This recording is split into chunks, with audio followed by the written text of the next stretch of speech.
السلام علیکم دوستو، میرا نام ہے رحمان اور آپ دیکھ رہے ہیں reality.net۔ تو فرینڈز، آج کی اس ویڈیو میں بات کروں گا خانہ کعبہ کی تاریخ کے بارے میں، یعنی خانہ کعبہ کب اور کیسے تعمیر ہوا۔ تو چلیے ویڈیو کو شروع کرتے ہیں۔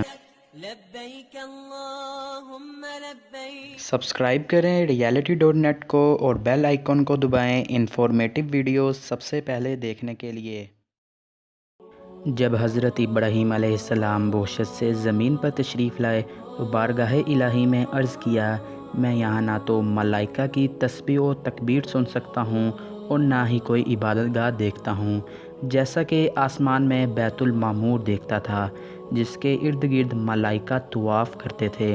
تو پھر جواب الہی آیا کہ جاؤ، جہاں میں نشان بتاؤں وہاں کعبہ بنا کر اس کے ارد گرد طواف بھی کرو اور اس کی طرف نماز بھی ادا کرو۔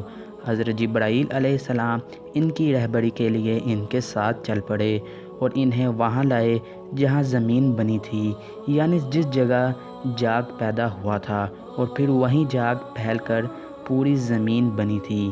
حضرت جبرائیل علیہ السلام نے اپنا پر مار کر 7ویں زمین تک بنیاد ڈال دی، جس کو ملائکہ نے 5 پہاڑوں کے پتھروں سے بڑا کوہ لبنان، کوہ طور، کوہ جودی، ہیرا اور طور زیتہ کے پتھر استعمال کے لیے لے آئے اور عمارت کی بنیاد کے لیے چاروں طرف کی دیواریں اٹھا دیں۔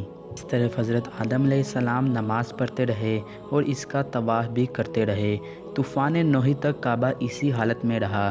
اس وقت وہ عمارت آسمان پر اٹھا لی گئی اور یہ کعبہ کسی اونچے ٹھیلے کی طرح رہ گیا، مگر پھر بھی یہاں لوگ برکت کے لیے آتے رہتے اور یہاں آ کر دعائیں مانگتے۔ پھر حضرت ابراہیم علیہ السلام کے زمانے تک کعبہ اسی حالت میں رہا۔ جب حضرت اسماعیل علیہ السلام اور حضرت حاجرہ علیہ السلام یہاں تشریف لائے تو انہوں کی وجہ سے یہاں آبادی ہونا شروع ہو گئی۔ جب حضرت حاجرہ علیہ السلام کا انتقال ہوا تو حضرت ابراہیم علیہ السلام کو حکم ہوا کہ اسماعیل کو ساتھ لے کر یہاں عمارت کعبہ بنائیں۔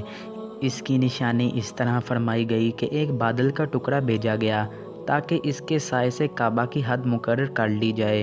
حضرت جبرائیل علیہ السلام نے اس کی مقدار خط کھینچا اور حضرت ابراہیم علیہ السلام نے اس خط پر زمین یہاں تک کھودی کہ بنیاد آدم نمودار ہو گئی۔ حضرت ابراہیم علیہ السلام نے کعبے کے اندر ایک تغارسہ بنایا تھا جو کعبے کے لیے آنے والے تحفے اس میں رکھے جائیں گے۔ کعبے کے 2 دروازے تھے، ایک جانے والا اور دوسرا نکلنے والا۔ حضرت ابراہیم سے پہلے یہاں عمارت کسی نے نہیں بنائی تھی، مگر آپ کے جانے کے بعد کئی دفعہ تعمیر و مرمت ہوتی رہی۔ لیکن اگر ہم آج کے دور کی بات کریں تو اب یہاں کافی زیادہ تبدیلیاں آئی ہیں، جو کہ دیکھنے میں کافی خوبصورت لگتا ہے، اور یہاں لوگ لاکھوں نہیں بلکہ کروڑوں کی تعداد میں روزانہ آتے رہتے ہیں۔